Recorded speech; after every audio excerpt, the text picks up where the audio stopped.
If you want access to bonus episodes, reading lists for every series of Empire, a chat community, discounts for all the books mentioned in the week's podcast, ad-free listening, and a weekly newsletter, sign up to Empire Club at www.empirepoduk.com.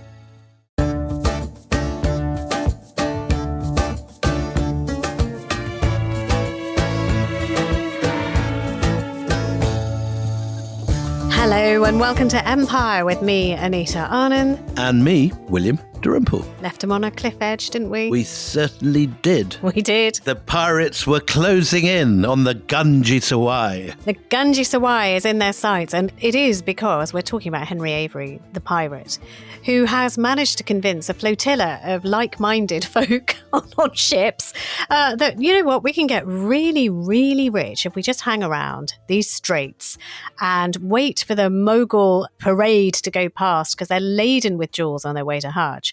So let's just go and relieve them of some of it. And it doesn't go well at the beginning. If you heard the last episode, they're sort of waiting in the darkness. And it's so dark, the ships slip right past them and nobody notices they sleep through it. But they are on fast enough ships and they chase them down and they take the last tail straggling ship. The Fat Mohammadi.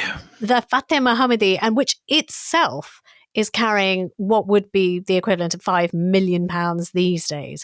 But now their eyes are set on the prince of the shipping lane, which is the Gunji Sawai, which is the Mughal. It's treasury on water, isn't it, really? It just means exceeding treasure. So, I mean, they're kind of advertising the fact that it's the kind of the richest, the biggest, the ultimate possible heist that you could possibly go for. And it's built by Mariam Uz-Zamani, which is the real name of the woman popularly known in Hindi movies as Jodhabai. Oh, Jodhabai, really? Jodhabai, the one played by Aishwarya Rai. Aishwarya Rai, and opposite Hrithik Roshan. Very good. And Mariam Uz-Zamani started life as a princess of Jodhpur. And I think there's some British source that originally called her Jodhabai, and it's not accurate. Historians now know her as Mariam Uz-Zamani, which was her Mughal title, greater than Mariam. And Mariam, of course, is Mary, Mother Mary, who appears more often in the Quran than she does in the Bible, one of the weird flukes of Islam and Christianity. You get more mentions of Mary in the Quran than you do in all the Gospels put together. She's not actually the mother of Jahangir, I think, but she's the one of the chief queens, if not the chief queen, of Akbar. So that makes her the great grandmother of Aurangzeb. So this ship is not a new ship. It's been knocking around for a couple of reigns, but it is still the biggest ship in the entire Mughal navy. Ship large enough to carry 1,000, has 200 men. Can you remember how many guns it has, Anita? Well, it has 80 guns. 80 guns, so that's sort of cannon poking out of the sides, and 400 riflemen. So that is more firepower, William, than the entire pirate fleet combined of Avery. More bang for your buck, literally, on this ship. So this is where it really does begin to look a bit like the Italian job, because you've got basically kind of fleet of Brits in tiny ships like the Italian job with all the minis, and they're now swarming around. They're trying to catch it up, first of all. Remember, let's not forget, because 2 days head start, they've caught up with a straggler, which is, the Fateh Mohammed has taken them some time to well, not that much time, actually. They gave up really quickly, but it's got that ship. But we should say, apart from the guns, do you know what's on the Gunji Sawai? We're talking about gold, silver, sapphires, emeralds, diamonds. I mean, the name, as you say, the etymology of it is basically postcode of wealth, if you want to translate it directly. It's not a very wise title in the golden age of piracy, all in all. It's not exactly stealth, is it? And as you said in the last episode, the British can't cope with the pronunciation of Gunji Sawai. If you do look up Gunsway, because that's what the pirates anglicised it to and what it's become. And it becomes very famous in ballads in England as the Gunsway. And it's a big, tall ship, so it does have every advantage, because if you have riflemen on your deck and you're looking down, it's easier to fire down at the smaller ships and hit your mark than it is to fire up and hit your mark. Now, what the pirates don't know as they close in on this enormous ship is what the most important of all the contents is as far as the Emperor Aurangzeb is concerned. And the answer to that is, Anita? Princesses. It's the ladies. Yeah. It's the ladies, isn't it? It's got very important women on board who whose value is beyond compare. And so, this is why it is entirely a catastrophe if anything happens to the Ganges, because it's not just the material goods that you're going to lose, but the people that you care about. Dozens of women on board, dozens of them, members of Aurangzeb's court. And just to give an impression of the sort of women who these were, we know about quite a lot of Aurangzeb's daughters because they are famous characters in history. There's one called Roshanara, who is this ally of Aurangzeb who helps him get to the throne. He's this very ruthless figure in some of the accounts that tell the story. And there's also Zebunisa, who's built one of my favorite mosques in Delhi, the Zinatul Masjid, the most beautiful of mosques it's called, and it's on the banks of the Yamuna, and it has the most tall and elegant minarets. And these women are highly educated. They write books. Some previous Mughal princesses wrote a biography, or Gulbadan wrote a biography of Humayun, and Zebunisa wrote a whole series of wonderful poems and books about the Mughal realm and histories.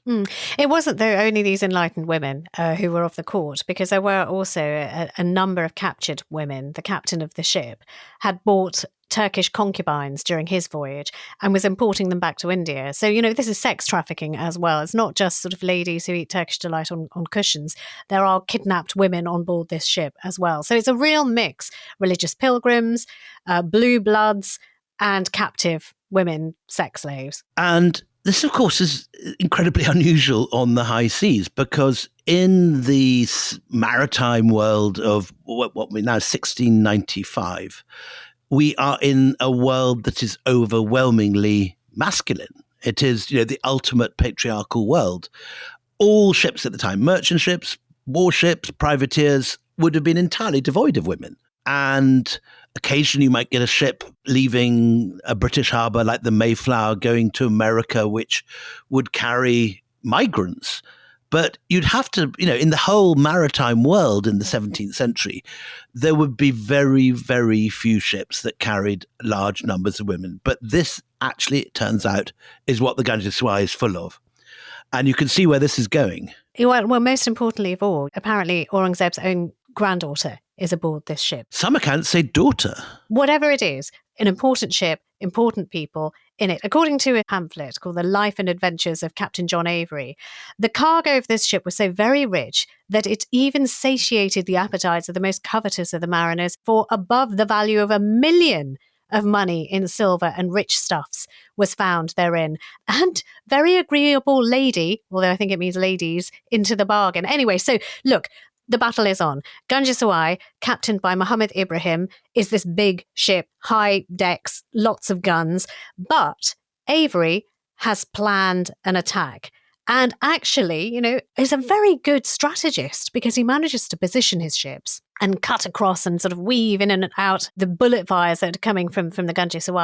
And one of the first cannon volleys cuts down the Ganges' mainmast, and that cripples the ship. Can you remember how they do that? They use these double, what's called chain shot. It's 2 balls with a chain. That's right. There's two cannonballs with a chain in it, and they sort of hurtle through the air, and they chainsaw through at high velocity. It's like a moving chainsaw. And in the very first minutes of the attack on the Ganges, which is meant to be this impregnable Alcatraz of a ship, the mast is down, disabling it, which means it can't maneuver, which means it's all the more vulnerable. And it's collapsed onto the ship. So just imagine all the crew running all over the place because this huge tree has been felled over their heads. Then, to add to the confusion, one of the main cannon, the Mughals, particularly one of the things that Aurangzeb was famous for is he liked big cannon.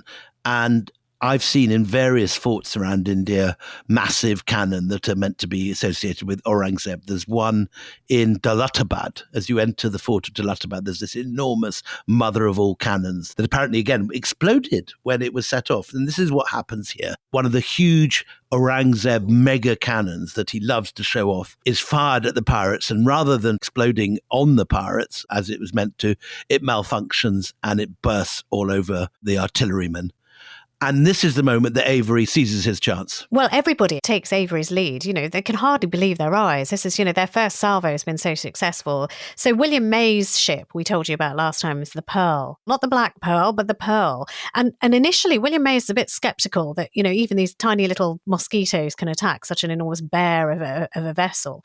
But when he sees that mainmast go down, he orders his men, right, grappling irons up, climb up the ropes, and they're up like sort of insects crawling up the Gunji Sawai and onto the decks. And I think the Mughals just weren't expecting this, because the Mughals are used to their sort of prestige as people that win all the battles they fight at this period in their history. At a distance, without getting dirty as well. The mast is down, the artillery's exploded, and the pirates are aboard the Gunji Sawai with their grappling irons. And the first thing that happens, so we have an account of this, because one of the main historians of Aurangzeb reign is this guy called Muhammad Hassan Kafi Khan. And he writes a brilliant account of this, because it turns out, as fate would have it, one of the great historians of this period is based in Syrett at this period. And so it's not quite a first-hand account, but it seems to be second-hand. He's taken this from the survivors. And he says that when the cannon explode and the mast goes down, Muhammad Ibrahim, the captain, although he's got this enormous ship, although it's got double the number of guns, although he's got double the number of sailors, he goes and runs down the decks where, according to Kafi Khan, he arms the slave girls and tries to send them up to fight the pirates. This may, of course, be entirely nonsense. Poor women who are being trafficked already into so I handed a scimitar. I know what I'd do with it. I know what I'd turn it on. Stick it. Exactly. I know where I'd stick the pointy end. Anyway, but what does happen is it's 2 or 3 hours, we're told, of hand-to-hand combat on the decks of this stricken behemoth of a ship. And Kafi Khan is disgusted by the behaviour of the Mughal sailors, because he writes, the Christians are not bold in the use of the sword, and there are so many weapons on board the royal vessel that if the captain had made any resistance, they must defeat it. I've got the account of Kafi Khan. Do you want me to read it? Read more. Yes, please. Yeah. That's a very lovely old tome. What are you reading from? This is what I've been using for the last couple of episodes. What's it called again? It's this wonderful book, Pirates of the Eastern Seas, by Charles Gray, who you and I used his accounts for our Koh-i-Noor, because he was exactly right. the master of the Lahore archives for a long time, and he produced these books in the 1930s that are very, very dated, but they still contain these wonderful chunks of original sources. And let me read you from Kafi Khan's own account. Every year, one of the emperor's ships was sent from Surat to Mecca. There was no greater ship in all the Mughal dominions than this, and it was called the Gunji Sawai. At this time, she was bringing from Mecca 52 lakhs in gold and silver, the produce of all the sales of Indian ships there and at Jeddah. So what's interesting is it's on its way back. That's what I hadn't grasped. Ibrahim Khan was captain of the ship, which carried 62 great guns and 400 musketeers, beside many other soldiers and all necessary implements of war. When the ship came within gunshot, the royal vessel fired her great guns at it, but by ill luck, one of them burst and 3 or 4 men were killed by fragments of it. Seeing the confusion and that their own shots had broken the mainmast, in his version, it's the exploding cannon which breaks the mainmast. Interesting. The British claim to have done it themselves in their accounts. Anyway, whichever it is, the mainmast is down. And he says, the English are not bold in the use of the sword, and there were so many weapons aboard that if determined resistance had been made, it would have been easy to defeat them. But as soon as they came aboard, Ibrahim Khan ran down into the hold where there were some Turkish girls, whom he was bringing from Mecca to be his concubines. He put turbans on their heads and incited them to fight. But these girls quickly fell into the hands of the Englishmen, who had made themselves masters of the ship. When they had laden their ship with the spoils of the Gunji Sawai, they took her to one of their settlements, where they busied themselves, stripping the men and killing them and dishonouring the women, both young and old. They then left the ship to go free, but took with them most of the women. Several of the ladies threw themselves into the sea, and others killed themselves with the swords and daggers of the Englishmen. Oh, God, that's awful. God, it's hard being a woman. And so this is where suddenly what has been a jolly pirate activity... It's not jolly at all. It's disgusting. It's turning now into a much darker story. Well, can I put some money against what this heist means? So, this is... I suppose 5 hours of fighting all in all, they managed to take 5 years of wages for every single one of that pirate crew that's involved. So Avery, overnight, becomes one of the richest pirates of all time. Definitely the most successful pirate of his age. But you know what? That will be the stuff of ballads, how he gets very, very rich. But can we just for a little while longer talk about how brutal and awful he was? Because I did a spirited defense of William Kidd in the last episode. I have nothing to say about this man other than he was a monster. So, you sort of read an extract of what happened to these poor women and the poor men who were involved. But let's talk about it a little bit more because you've got more sources. So what's interesting is that I think even at the time, mass rape is not a fare for storytellers. And so what the British do is that when this story is told in the ballads and in the bars of Portsmouth and what have you, this whole story is glossed over. And in its place, you have a romantic legend, which appears to be entirely fictional, because we've got Kafi Khan, who actually meets the survivors in Syrett and has this firsthand. And it's very interesting what the English do in their version. So in their version, they allege that the princess, the Mughal princess, of course, falls in love and marries Avery, and that they set up court in their Republican pirate empire in Madagascar, and they have a son who is called in the English sources Mulatto Tom, who later succeeds to the kingdom. Now, we now know, of course, that this is bollocks from start to finish. Yeah, he was a rapist, and he presided over a troop of rapists who did something dreadful for a number of days. That is exactly the actual story. And so just to go a bit further, though, on the way that the romanticized version rose tints this. Oh, God, is this thanks to Daniel Defoe? Or who is it who gives us this romanticized version? It's not Daniel Defoe. Daniel Defoe does write a version of Avery's life called The King of the Pirates, or Long Ben. And Daniel Defoe is responsible for the romanticization of this man. But in actual fact, the detail about the love story comes from a Dutch writer who uses a pseudonym, Adrian van Broek. And in 1709, which is only a decade after this, he publishes this sort of rose-tinted version. The princess and Avery live happily ever after. And this is what he writes.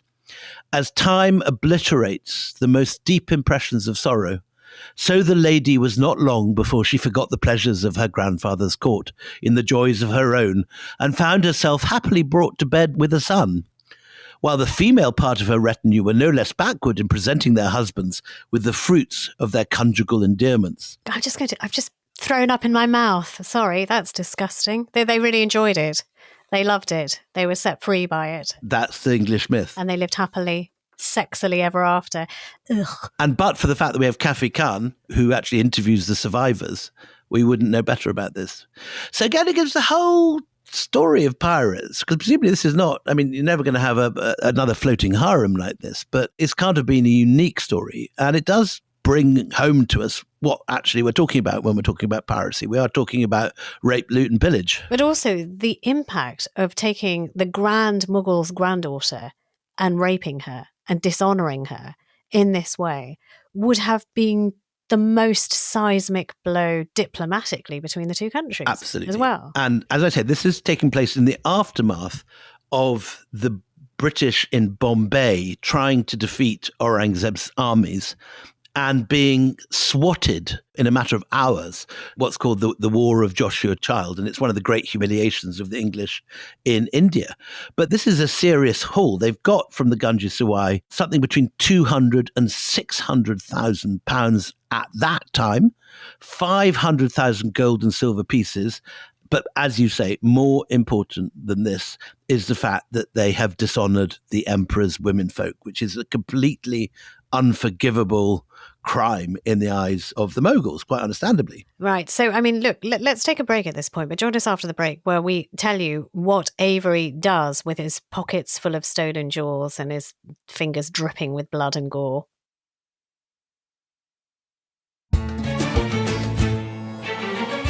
Welcome back. So we ended the last half of this episode with the English pirate fleet having captured the Mughal flagship. They brutalize it for 5 days.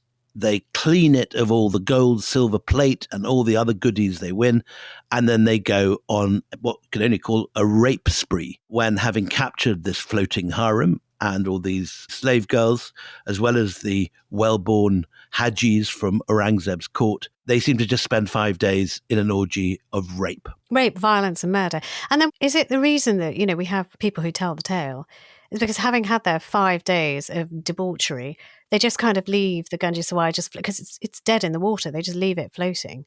And they carry on and they make this dash to the Bahamas, which is where supposedly they're going to tell their torrid stories and count out money between themselves. While they are there sailing for the Bahamas anyway, and this poor stricken vessel, some people are managing to get to safety, others not so lucky. Many of the women, as we heard before the break, sort of killing themselves after their experience over the last 5 days. What is very, very important is you cannot do this to a Mughal emperor's family member and get away with it. He does not care at all that these are pirates. In his head, these are the English. And just remember, this is the same time that, the East India Company is trying to romance the Mughals, trying to get trading activities up and running with the Mughals. But for him, he looks at them and all he sees is the debasement of his family and his friends. And because the pirates have left survivors, which not all pirates do in all situations, they come back eventually, those that do survive, to Syrett, where they tell Kafi Khan and the rest of the officials all the details of what's happened. And crucially, the fact that Avery, of course, always likes to be the Englishman, and he's flying the English flag. So the flag of St. George is attached to what the Mughals regard quite rightly as a kind of floating rape ship. And so he gets back to Syrett, and as soon as word begins to spread, the English realize that they are in for an absolute catastrophe. It's only 10 or 15 years since they last fell out with the Mughal. They were all clapped in irons then. Many of them were killed, and they know exactly what's coming. There's a huge reward that's offered for the capture of Avery. And that from both sides, because it's in the, East India Company's interest to have him clapped in irons and brought before the emperor. And the emperor wants nothing more than to have his head on a spike. But he is very hard to find. Remember, he's hiding around the Bahamas somewhere. So they've got sort of bounty hunters out there trying to look for him and find him, and they can't find him. And while this is going on, the rhetoric between the Mughals and the English and the East India Company is getting hotter and hotter. And it's just the lashing out that takes place inevitably is that they say, right, you know what? We're going to throw a cordon of troops around your East India Company factory, which is in Syrett at the time. And that means, if you do not produce this rapist and this murderer before us, you will die. And that's very much the implication. You surround a place with guns and you say, I don't care who did it. We've got you right now. And so it's a really scary time for those people working for the East India Company. So the guy who has to deal with all this is the chief factor of Syrett. That means basically the East India Company's head of station at the port, and he's called Samuel Annesley. So the first thing he does is he offers double compensation for what was taken to anyone who can prove that the company's ships were not involved, that it was somebody operating under their own steam, so to speak. And while all this is happening, there's actually a mob heading for Syrett Castle because the survivors say that the pirates were English. They flew the cross of St. George, and among their number are some ex-India Company sailors who speak openly about avenging the previous time that Aurangzeb clapped all the company people in irons, which was the war of Joshua Child. So enough survivors come who are able to link not just by the colours that are flown, but by the actual conversation and the quotes from the pirates that these guys are definitely English and connected to the company. So the company is in very serious trouble. So, what do they do to the Brits that they round up or surround? Yeah, 300 troops go into the factory. Well, we have Annesley's own account. He said it's needless to write of the indignities, slavish usages, and tyrannical insultings we hourly bear day and night, and to expatiate on so hateful a subject would no ways redress or alleviate our sufferings. So their fate now rests on Aurangzeb, the emperor, whose fury about hearing of the sacking and the rapes is a terrifying prospect for them. Piracy is bad enough, but the rape of the royal family is something. And so they're all, expecting they're going to be killed in the most vile and terrible way. But they are out there instantly working on this. And they get the merchants in the town to offer heavy bribes to get them out. Various officials have their palms covered. Remember, by this stage, the English are already kind of important merchants in Syrett. Although they're fairly new arrivals, they're well in there. So there's a whole chain of merchants who do well out of the English trade, who do not want to see the English thrown out. They don't want it to be blown up completely because they're making money from it. So look, I think these days you call this diplomatic back channeling, but you've got sort of these wealthy merchants, Syrett merchants, saying, look, honestly, are you sure you're angry at the right people? They say it's not them and we have this evidence to produce to you. You've got sort of British diplomacy going into overdrive, trying to convince Aurangzeb, do not be angry with us. We're on your side. We want to get them as much as you do. And inexplicably, this reaches the angry Aurangzeb, who does seem to calm down a little bit. You know, he believes, if not the English, who he probably hates them, but his own people coming and telling him. And they manage to convince him that, look, you know what you need to do is just don't blow everything up. All right, you don't like the English anymore. Why don't we work with the Dutch and the French companies who will now escort our fleets? That's what we'll do, because we've still got to do the same routes. We've still got to do business. There is a price of business. And all right, we get it. You don't like the English anymore. The East India Company's name is mud. Why don't we get the Dutch and the French to escort us and look after us, and they will be responsible for suppressing piracy? And it's on those terms that Aurangzeb kind of stops the 9 months of bloodletting and torture, and the imprisonment of the Syrett workers and releases them.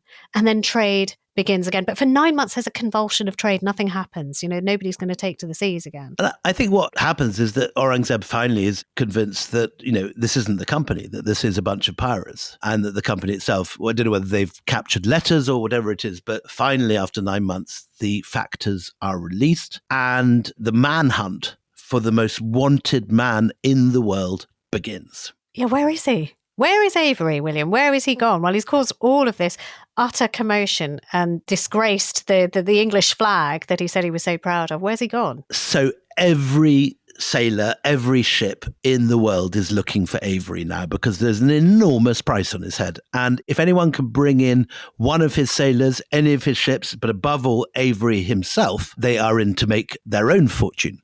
So what we know, and historians have begun piecing it together, and we've got quite a lot of evidence what goes on. The first place that Avery goes is the French island of Bourbon, which is modern Réunion, not so far from Madagascar. Madagascar, of course, was always the great pirate center. And it's apparently in Réunion that the spoils are divided. And having divided it, the crews split up. Some go off in some directions, some go off to others. But the main body of Avery and most of his crew head northeast, first to New Providence in the Bahamas, which is also a pirate haven at this point, and it's played host to notorious figures such as Benjamin Hornigold, Blackbeard, our old friend Calico Jack, and Charles Vane. And at this point, the Bahamas are very sparsely populated, and it's quite a good place to hide out. Can I just say, I like the way he manages to get to New Providence, because, you know, New Providence still, remember, it has an English flag flying over it. So how does he manage to sort of get round this? He sends a note to the governor of New Providence saying, you know what, we're not the fancy. We're not them.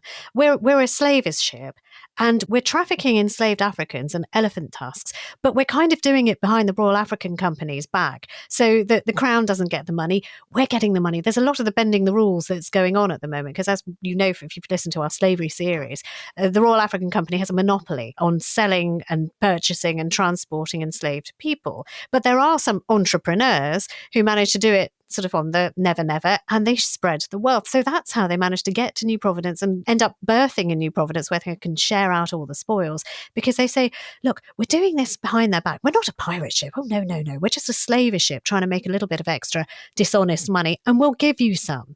So Avery sends a purse full of pieces of 8 to, you know, the man who's in charge of New Providence, and says, keep this for your troubles, and we're just going to stay here for a little while. And that's, you know, forget about the telegraph and telephones. They don't exist. But he's a very, very good liar, and people believe him. They follow him and they believe him. So he starts off in the Bahamas, but news begins to come about the scale of the bounty on his head.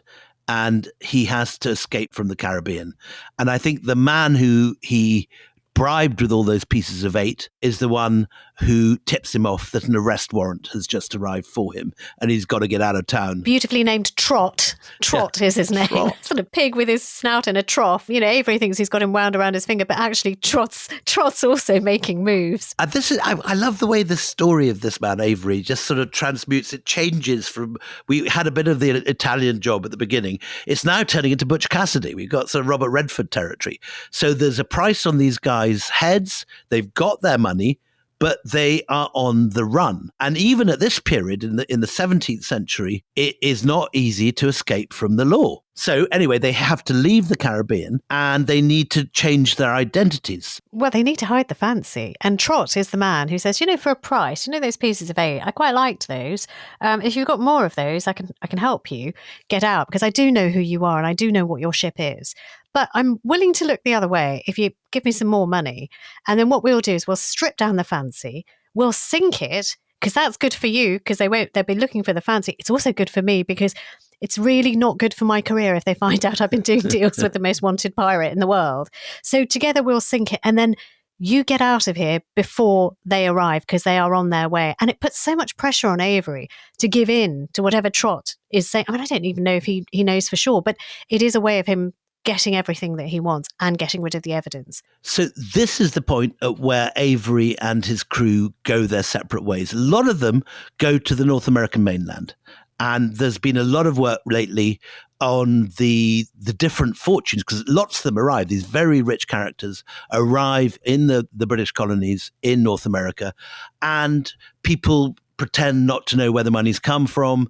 They're all carefully given new identities and new lives. But Avery decides to double back. And he's not going to go to the Caribbean. He's not going to go to the exotic Madagascar or the Indian Ocean. He decides to head for the most unlikely place, which is the harbour of Dunfanaghy, which is just northwest of Belfast. So he doubles back at this point. And while a lot of his crew are making for New England, Avery, with the new name of Benjamin Bridgman and a new ship called the Seaflower, set sail for Northern Ireland. Can I just say, he does pick really effeminate names for his ships. It's from the Fancy to the Seaflower. What is he playing at? Anyway. So they land northwest of Belfast. Avery is now Benjamin Bridgman, and he wants to go home. He wants to get his winnings and go home. And he thinks that he's managed to disguise his passage. No one knows the name that he's taken. And he tells his crew that he wants to go to Essex, being a Plymouth man. So this, of course, is from one of the other crewmen who are later caught and later tortured to reveal where Avery has gone. So Avery and those members of the crew of the Seaflower who've made it back to England disperse across the British Isles, taking their separate winnings. And back in London at the East India Company headquarters, a special committee of pirate hunters is set up with a reward for Avery's capture. There must have been some rumour that he'd got back into England by now, and people are on the lookout in the ports. It's a multi-agency approach, we'd call it today. It's like anybody who's involved in law enforcement, so it's the police, that's tax inspectors, freelance bounty hunters, they're all teamed up now because it is Operation Avery. We've got to find this bastard and we've got to bring him in. And so about a month after he's left Ireland, the company realizes that he landed in Ireland, and they start distributing flyers, which they print and they ship off around the world, offering an additional 4,000 rupees for any Indian informants who could lead them to Avery. They put similar offers out in Scotland and in Ireland. And the first success they get is in Nassau, where some of the crew are picked up, and you get a few bits of intelligence coming from various members who are apprehended. But they have more success later in England. And over the course of the following summer, 7 more men from Avery's crew are apprehended in Liverpool, Dublin, Newcastle, and the West Country, near Avery's birthplace. So they're closing in. Can I also say that a side effect of having all these flyers, they are literally those like Western posters of wanted, dead or alive, this man, is that if you proliferate them around the world, somehow word should reach Aurangzeb that honestly, we told you he wasn't one of us. Look at what we're doing to try and track down this man. He is not us. So you're also doing sort of a little bit of propaganda work by, if even if you know he's nowhere near, a certain country, but you send stuff out, it's going to get back to Aurangzeb somehow. But I'm quite impressed by the police work at this time. I mean, this is long before the age of the detective, where as we know, actual detectives aren't invented until, I think, the Victorian period. All those Kate Summerscale books about all those murderers in Victorian England who then go on to inspire Dickens stories. We're 100 years before that. And already the authorities, presumably the East India Company is the force that's operating these inquiries, are picking up 7 of Avery's crew in completely different parts. Liverpool is on the west coast, Dublin is in Ireland, Newcastle is on the east coast of England, and you've got other people turning up in the West Country. But however good their police work is, there is one man, and only one man, that really matters at this point, and that is Avery. And where is Avery? Why can't they find him, William? What's going wrong there? So Avery has actually gone to Devon. And he has gone to ground very near where he's come, but he's changed his identity. For some reason, people are not grassing on him. If he's seen any old friends, they're not offering information. And I've got a list here of all the places that people from his crew are picked up from. And it's a remarkable list. There's one character called Joseph Morris, who's found in Providence. Another guy, William Mason's also picked up in New England. There's a guy called Hollinsworth who's chased into Dublin and eventually caught on the deck of a French privateer. It's a proper sort of global manhunt here. And one by one, all the accomplices in this attack on the Ganges Siwai, these rapists and these pirates, are caught and sent back to London. But as you say, no sign of Avery. And one of the reasons that Avery, I think, has managed to elude capture is he's living very, very modestly. The other guys are throwing money around in pubs and revealing themselves by cashing in on their Mughal silver plate and so on. And there are trails to cover. But Avery is living very, very modestly in a place called Bideford. There is one story about Avery that, they don't capture and they don't clap him in irons, they don't execute him. But sort of karma gets him. And this is a story by the pirate biographer Charles Johnson. And let me just put a big, huge caveat around that name, because Charles Johnson's not always the most reliable of historians. He's written the history and lives of all the most notorious pirates in 1732. And what he tells us is this story that Avery, his pockets heavy with stolen diamonds, does some deals with Bristol merchants who keep his secret, keep his identity, because he wants to convert the stones into cash. But they swindle him. Now, you've got the actual excerpt there. Can you tell us more? So he sends a friend to Bristol to find a fence, is I suppose the modern word we'd use, isn't it? Who's going to take the diamonds and give him cash. And eventually the man is found. And here's what Johnson says. After many protestations of integrity on their part, Avery delivered all he had, being diamonds and vessels of gold. They gave him a little money for his present needs, and so they parted. Avery changed his name and lived on at Bideford without making any figure, and therefore little notice was taken of him, save by a few of his relations, whom he let know where he was, and they came to see him. After some time, his money being spent and hearing nothing from the merchants, he wrote to them, and after much importunity, they sent him a little supply, though scarce enough to pay his debts. In fine, what they sent him from time to time was barely sufficient for him to get bread, nor could he attain even that without much trouble and importunity. Wherefore, being weary of this life, he eventually went himself to Bristol to speak to the merchants, but there, instead of money, he met with a shocking repulse. For when he desired them to come to an account, they threatened to discover him, so that the merchants were as good as pirates on land as their clients had been at sea. God, I hope that's true. I hope that's true, because Johnson suggests that, he dies in utter abject poverty, hardly able to buy bread. But again, he's such an unreliable witness. I don't know. I mean, I really hope it's true, because he deserves it. Completely deserves it. You're right. There are those who think that it's too neat, that in a sense it's the kind of moral ending to the story that a 17th, 18th century account would want. Yes. Therefore, children, don't be a pirate, because, it's never going to go well. But we don't know what happened to him, do we? I mean, we really don't know. We actually don't know. And we only have Johnson's word for this story about Biddeford and the diamonds. And the reality is he's not caught.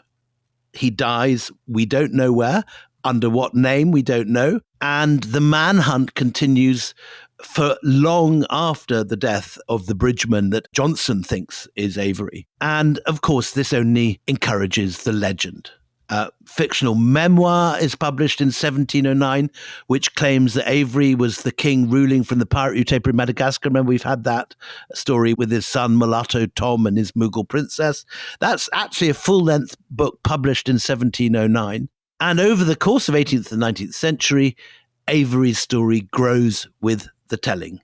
And we get a whole series of accounts, one by Daniel Defoe called The King of the Pirates, another called The Ballad of Long Ben. And this is, in a sense, this is the origin of the Johnny Depp, of the Long John Silver. This is where it begins. But it's kind of the origin of every pirate story, isn't it? I mean, you know, we had William Kidd burying treasure, which helps that pirate mythology, and chucking in a dead body as well. But this really is, you know, riches beyond your wildest dreams and evading capture. Whatever happened to Captain Henry Avery? If you happen to know, and you've got a box of letters up in your attic, we'd like to hear about it. That's pretty much all we have for you on this particular pirate. We hope you're enjoying the series, because they are extraordinary tales, and it makes William so happy to talk about them. Until we meet again, it's goodbye from me, Anita Arnon. And goodbye from me, William Dalrymple.